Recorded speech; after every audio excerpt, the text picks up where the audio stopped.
A lot of people like to play it safe. Safe is comfortable, we understand it, we get it, we know what to expect, and can even anticipate the outcome. However, the moment we find ourselves in an unfamiliar ground, we tend to do one of two things. From my experience, it is one, we embrace the discomfort and try to find a solution to the design problem at hand, or two, we run away from the problem because we perceive the problem space as hard. So today I wanted to share why it's important to design for the unknown and how I was able to push past my comfort zone to get there.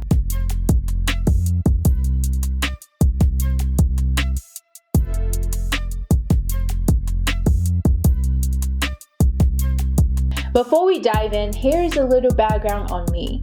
I have not always been a designer with hopes of solving the world's problem, one solution at a time. In fact, I started out as a computer scientist with hopes of one day building an AI that will do my house chores for me.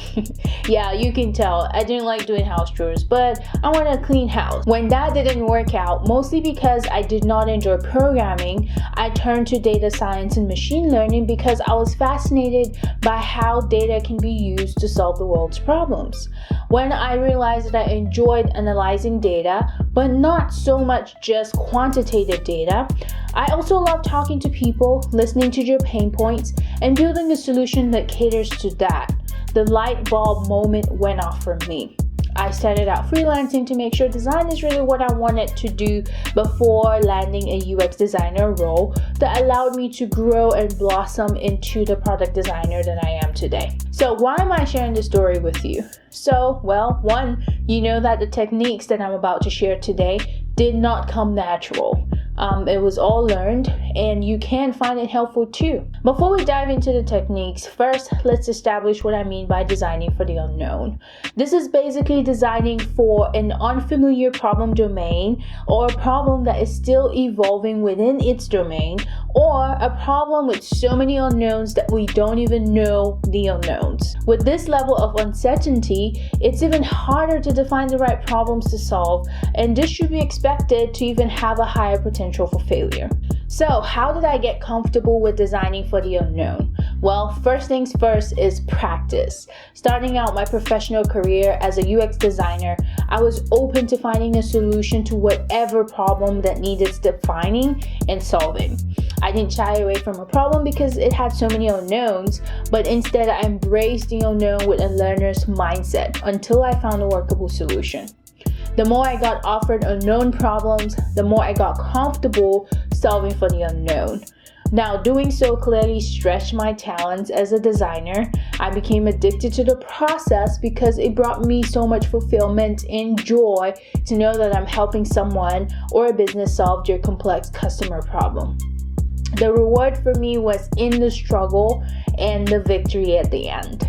Now with practice, I got better at conducting research, making my participants feel comfortable with the unknown, bringing my team and stakeholders along with me on the journey, and getting comfortable with the uncomfortable. The main takeaway is to not shy away from hard problems, but with practice, it gets better. The second thing is having a student mindset. It's important to not have a flight response once you encounter a difficult problem. I tend to see those as opportunities to learn something new and exciting. It makes it easier to have a positive perspective as opposed to complaining about how difficult the problem is, which I've seen a lot of designers do. Having a learner's mindset makes it easier to be diligent about asking the right questions. It also makes it easier for your stakeholders and team members to approach the problem space with a learner's mindset too.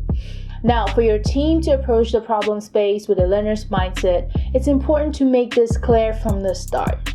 Establish with your team and stakeholders that this is a new problem space with unknowns that will require some time to research in order to start defining the problem or problems. Now, once the team starts defining problems, that is considered victory already in my books. The third thing is don't be afraid to fail even when you know how bad it will sting. This might go hand in hand with having a student mindset, but I see failure as a teacher. When a project fails, it fails for so many reasons, and some may be out of my control. For example, a project might fail because I may have led my team to address the wrong problem. Now, for someone who takes pride in her work, this tends to sting a lot because I feel like I might have wasted time and resources. But what's important through this is my perspective. Now that the project has failed, the team and I know exactly what not to do so we can focus on the next problem to solve. Failure is a great teacher, and it's important to not shy away from moments to learn from failure. I've also dedicated an entire video to explaining why failure is a good thing. Check it out in the description box below. So, in a nutshell, that's how I handle designing for the unknown. I may have missed some other bullet points, but these 3 things are the core of my approach. 1, practice. 2, having a student mindset. And 3, don't be afraid to fail. They have all 3 helped shape my perspective of the unknown and getting comfortable in it.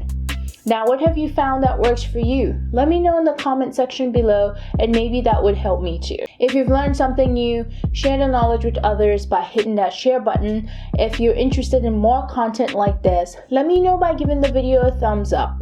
And join the channel by subscribing and tapping on the notification bell so you know when I upload a new video. See you in the next one.